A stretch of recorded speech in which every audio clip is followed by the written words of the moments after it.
What if the most dangerous thing in Prince William's life wasn't the pressure, the crown, or the weight of history, but the very walls he slept within?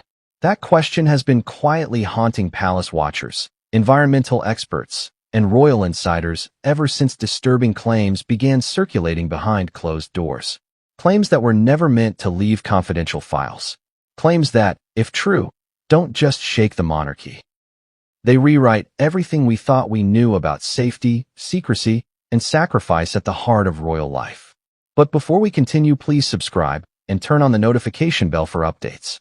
For years, Kensington Palace was presented as a refuge, a family home, a carefully restored symbol of continuity. But according to alleged internal documents and whispered briefings, that image may have been nothing more than a beautifully polished illusion. Because while the public saw fresh paint, new fixtures, and historic charm preserved for future generations, something else may have been spreading silently beneath the surface. Ask yourself this: if a palace renovation uncovered something dangerous, something invisible, something deadly, would the public ever be told?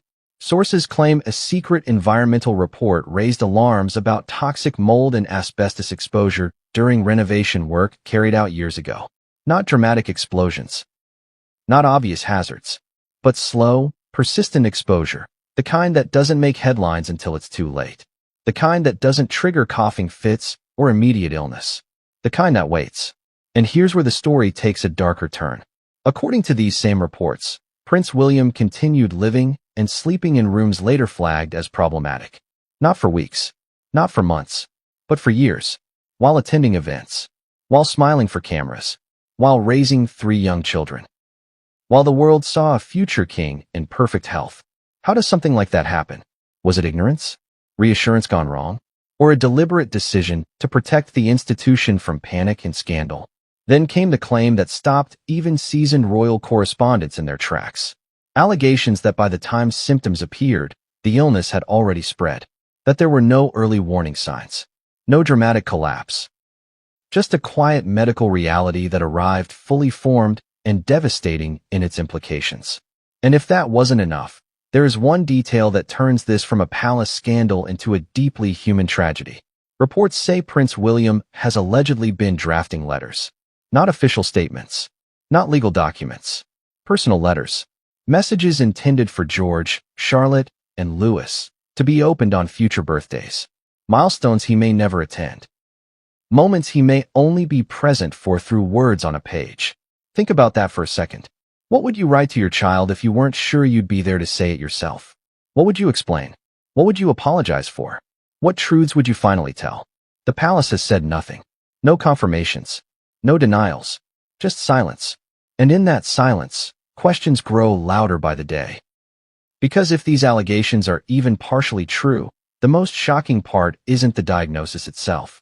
It's the possibility that the danger was known and ignored. And what comes next raises an even more uncomfortable question about who was informed, who wasn't, and why the palace may have chosen to say nothing at all. What if the most dangerous room in Kensington Palace wasn't hidden behind locked doors, but dressed up as a bedroom? That's the unsettling question that begins this chapter, because the story doesn't start with illness. It starts with construction dust, with walls being opened, with history being disturbed. Kensington Palace is old. Not just old in the charming, postcard way. Old in the way that means layers upon layers of forgotten materials, outdated insulation, and building practices from eras when no one understood the long-term consequences. Renovations there aren't like renovations anywhere else. Every wall carries risk. Every pipe, every ceiling cavity, every sealed space is a gamble. According to alleged internal accounts, renovation work carried out years ago went deeper than the public was ever told. Behind the scenes, walls were opened, ventilation systems adjusted, and long-sealed areas exposed. And with that exposure, something else may have been released into the air. Toxic mold. Asbestos fibers. The kind of hazards that don't announce themselves. No smell. No dramatic reaction. Just microscopic particles drifting, settling, and being breathed in night after night. Here's the contradiction that's hard to ignore. While contractors and specialists were reportedly given protective equipment, the living quarters themselves allegedly remained in use. Certain rooms were flagged quietly. Not shut down publicly. Not sealed with warning signs. Just noted. Documented. And then, life continued. Think about that. A palace undergoing renovation. Hazards acknowledged internally. Yet a young family still sleeping there. Still raising children there. Still trusting that someone, somewhere, had done the math correctly. Was it assumed the exposure was minimal? Temporary? Harmless? Or was the risk underestimated because admitting it would have caused chaos? There's an irony here that's impossible to miss. The very effort to modernize and preserve a royal residence, to make it safe and future-proof, may have introduced a danger no one fully understood at the time. And Prince William, by all accounts, wasn't hiding away. He was present. He was visible.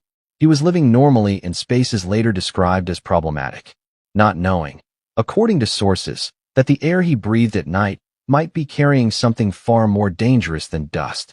Ask yourself this. If you were told years later that the place you felt safest might have been harming you the entire time, how would you process that? Because here's where the tension tightens. If these environmental concerns were documented, even quietly, who knew about them? How high did the information travel?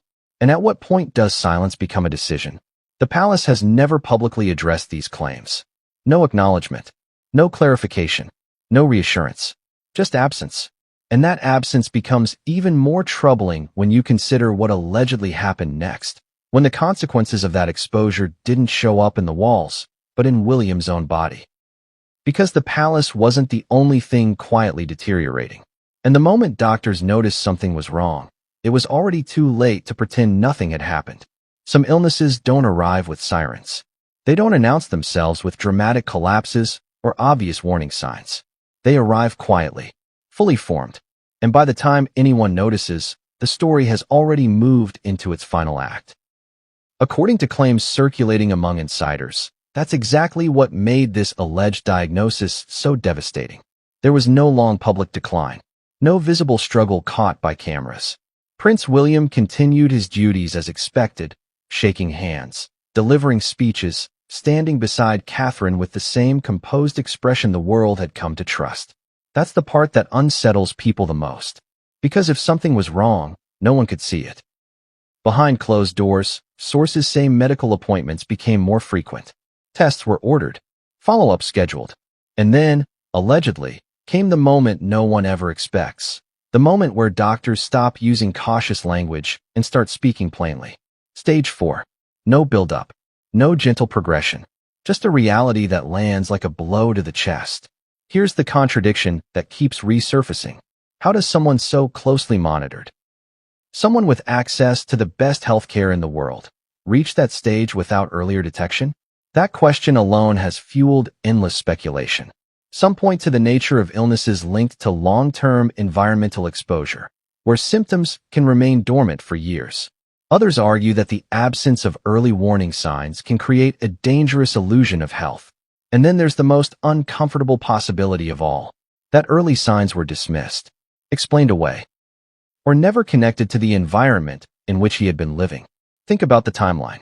Years spent sleeping in the same rooms, breathing the same air, believing the renovations were cosmetic, not consequential.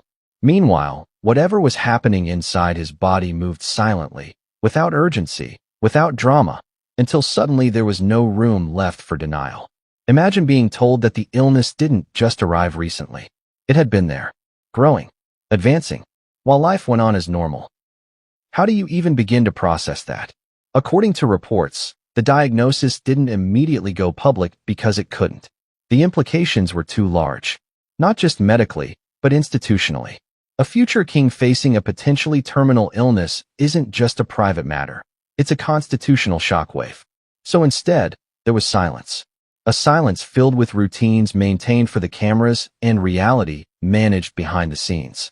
Smiles that didn't tell the full story. Appearances that now, in hindsight, look painfully brave. And this is where the story takes a deeply human turn.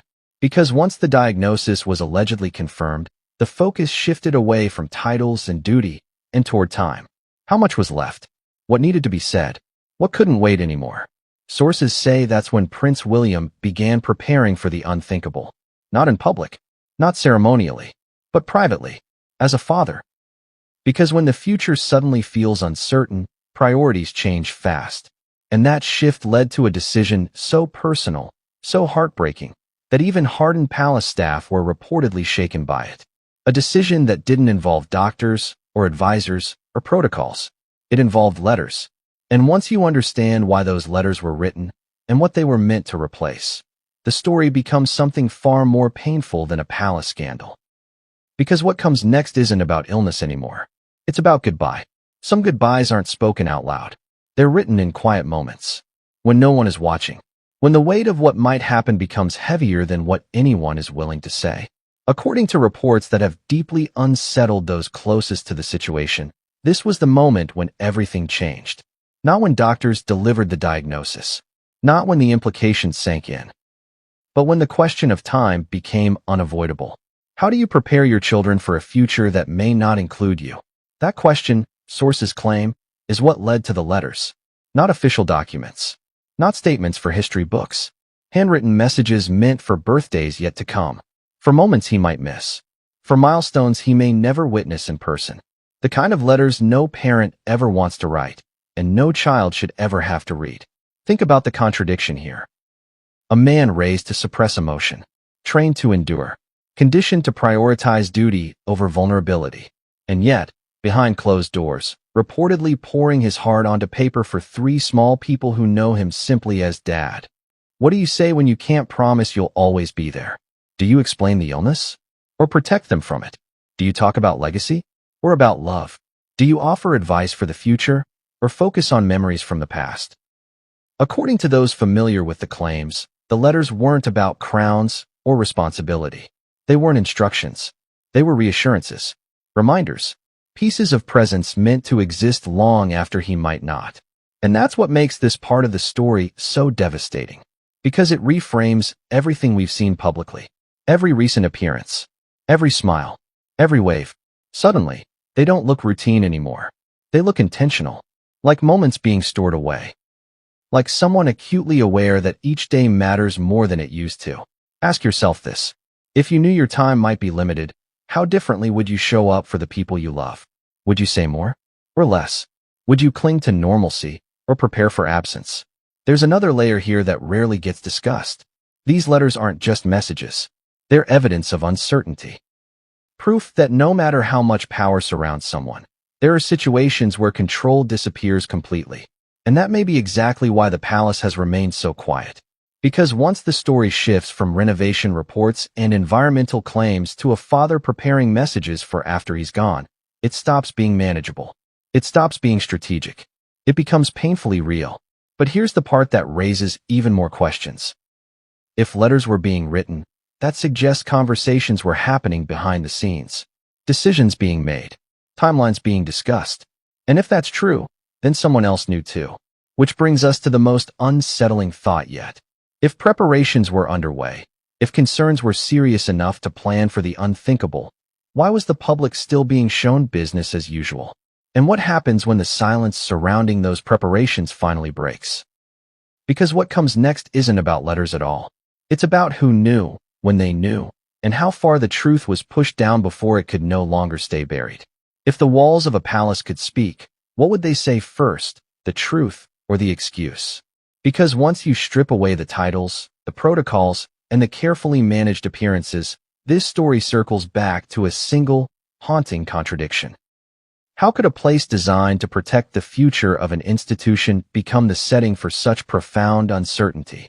And how could so many questions linger without answers? From the very beginning, this was never just about a diagnosis. It was about silence, about decisions made quietly, about information that may have traveled in whispers instead of warnings, and about the cost of waiting until certainty felt safe enough to share.